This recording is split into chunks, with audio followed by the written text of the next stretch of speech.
All this time, I've been holding on so tight, 'cause all that I do was easy to use. So call my time, but you weren't really mine, just something to do. Thought I never knew. No surprise, but nevertheless, I'm still stuck in self-defense. No surprise, but nevertheless, I get lost when I look in your eyes. I just want to be next to your I get lost when I look in your eyes. Surgeon last 10 years నుంచి star హాస్పిటల్లో practice చేస్తున్నాను and knee replacement procedures last 25 years నుంచి చేస్తున్నాను. So ఈ లాస్ట్ 25 ఇయర్స్లో ఆర్థోపెడిక్స్లో changes వచ్చినాయి, పేషెంట్ ప్రొఫైల్లో చేంజెస్ వచ్చినాయి, patient characteristics, weight, deformities, age అన్నీ చేంజ్ వచ్చినాయి. సో ఈ లాస్ట్ 25 ఇయర్స్లో నా ప్రాక్టీస్ గురించి ఏం చూస్తున్నాం, పేషెంట్స్ ఎట్లా వాళ్ళు మేనేజ్ చేసుకోవచ్చు, వాళ్ళ ఆరోగ్యంగా ఎట్లా ఉండొచ్చు. సో ఈ బుక్ మనము రాసిండేది నీ రీప్లేస్మెంట్ గురించి కాదు, ఇది ఆర్థరైటిస్ గురించి, మోకాళ్ళ అరుగుదల గురించి, హిప్ అరుగుదల గురించి, షోల్డర్ అరుగుదల గురించి.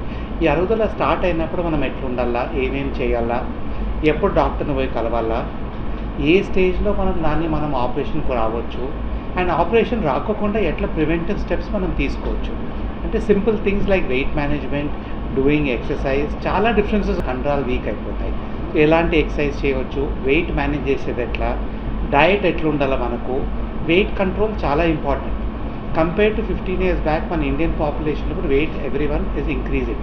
దట్ ఈస్ ప్రైమరీలీ బికాస్ మన యాక్టివిటీ తక్కువ అవుతున్నది, ఎక్సర్సైజెస్ తక్కువ అవుతున్నాయి, అండ్ వెయిట్ ఆల్సో పెరుగుతున్నది. వెయిట్ పెరిగింటే ప్రైమరీలీ మన డయట్ అండ్ లైఫ్ స్టైల్తోనే, అన్హెల్తీ ఫుడ్, అన్హెల్తీ హ్యాబిట్స్ దానితోనే అవుతున్నది. సో ఇవన్నీ చూస్తే ఇప్పుడు మన పాతకాలంలో మన పేరెంట్స్, గ్రాండ్ పేరెంట్స్ అంతా వెయిట్ తక్కువ ఉండేవాళ్ళు, ఇంట్లో పనులు చేసుకుంటే అయితే డయట్ కేర్ఫుల్గా హోమ్ ఫుడ్ తినేది. ఇప్పుడు మనం బయట ఫుడ్ ఎక్కువ తిని అన్హెల్తీ ఫుడ్ తింటూ మన డయట్ అంతా చాలా డ్యామేజ్ అవుతున్నది, హెల్త్ డ్యామేజ్ అవుతున్నది.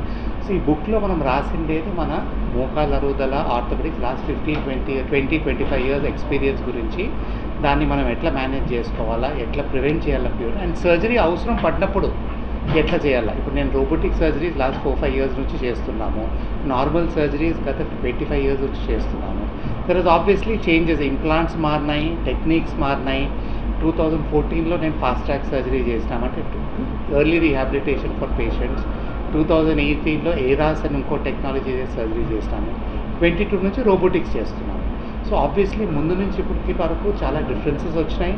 రోబోటిక్ సర్జరీతో యాక్యురసీ బెటర్ ఉంది, పేషెంట్స్కి వాళ్ళు మూమెంట్స్, వాళ్ళ సొంతం ఫీలింగ్స్, స్టెబిలిటీ అవన్నీ రోబోటిక్తో బెటర్ ఉంటుంది. మనం ఆన్లైన్ చూస్తే రోబోటిక్తో ఇన్సెషన్ తక్కువ ఉంటుంది, పెయిన్ తక్కువ ఉంటుందని చూస్తాం, కానీ those are slight possibility. Incision 2 సర్జరీస్కు సేమ్ ఉంటాయి, రోబోటిక్ ఆల్సో మనమే డాక్టర్గా మనమే చేయాలి.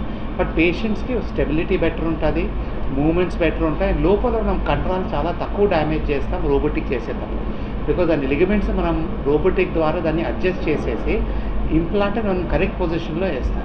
సో ఇవన్నీ మన బుక్లో ఎక్స్ప్లెయిన్ చేస్తూ ప్రివెంటివ్ స్టెప్స్ అని చెప్పినామండి. అంటే స్టార్ హాస్పిటల్ వెబ్సైట్లో ఉంటుంది.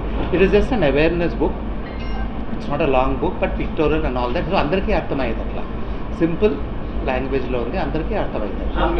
లాంగ్వేజెస్లో వస్తారు, but we select a patient to the stage 4 arthritis, late స్టేజ్లో. సో ఇప్పుడు 15 years బ్యాక్ అంతా 60-70 ఏళ్ళలో వచ్చేది, ఇప్పుడంతా 50 ఏళ్ళకే సేమ్ థింగ్ ఎఫెక్ట్ అవుతున్నది. మీరు చూస్తున్నారు అన్ని ప్రాబ్లమ్లు, కార్డియాక్ ప్రాబ్లమ్స్ ఏం చూసినా కానీ 20 years బ్యాక్ ఓల్డర్ ఏజ్లో ఉంటే ఇప్పుడంతా యంగర్ ఏజ్లో అన్ని ప్రాబ్లమ్స్ వస్తున్నాయి. ఇవన్నీ మన లైఫ్ స్టైల్, హెల్త్, డయట్తో అవన్నీ ఉన్నాయి. 5 years ఉంటారు అంటే కొంతమంది 30 ఏళ్ళు అంటే అవన్నీ నేను నమ్మను.